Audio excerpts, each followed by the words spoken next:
A is for algorithm because I cannot imagine the genius it would take to write a step-by-step equation on what it takes to be B for bold. Because C is for centered, your mind's capacity is far from reach, and the criticism makes you D for determined, because you're a danger to society's image of perfection. They tell you to keep in line when people say you're deranged. It's hard to stay eager, which is E, but you must have concluded their audacious nature isn't an effortless personality. It's an ear-splitting call to be F for freaking awesome, fadeless in everyone's memory till the end of time.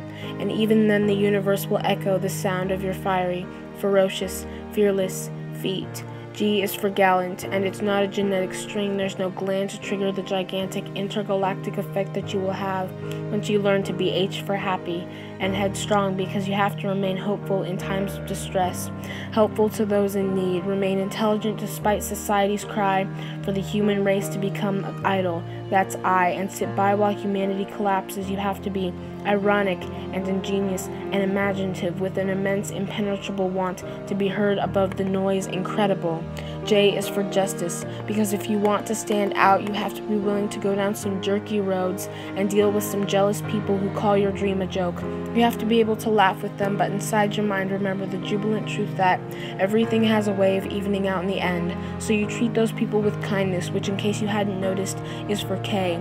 You will give to the dream killers. You will take a keen interest to the unknowing people because you are knightly. You are L for laminated, and after a while you outshine the rest. Because you lasted while their paper hearts crumbled, you learn to survive.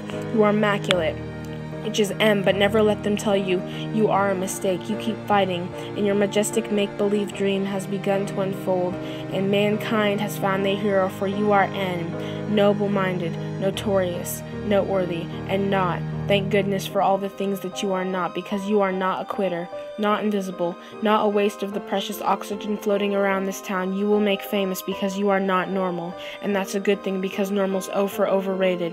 You're an ocean of odd observations. You feel an obligation to be open-minded, open-eyed, and out of the box, and you are. That's why P is for precious. I would hate to lose you, you phantasmal array of who cares about plausible, perfect despite your flaws, and those make you stand out.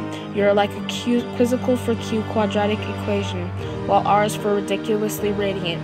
People yearn to be around you because your questions aren't rhetorical. They deserve to be answered. They're inside you, waiting to burst forth from your lips as you speak the words people are attracted to. S for stun them, all of them, the ones who call you insane. You're a satellite dish, and the ideas bounce from the nothingness into you in some complex, T for tactful way. You're the tantamount to a tropic storm, changing everything around, understanding for you. The waves beneath the surface, unconquerable, uncontrollable, underestimated, but also undoubtedly unique. V is for very, as in very valuable, very vocal, very visible, very everything. W is for warrior. You'd have to be to become the well-spoken, whimsical Xyla Haggis that you are, except you don't feed on worms. You feed on the why for yearning you have for people to say, "Yowza, look at that." You are Z for zealous, and don't you forget that you are, in fact, every letter, despite the fact that the simplest one to describe you is only for bold.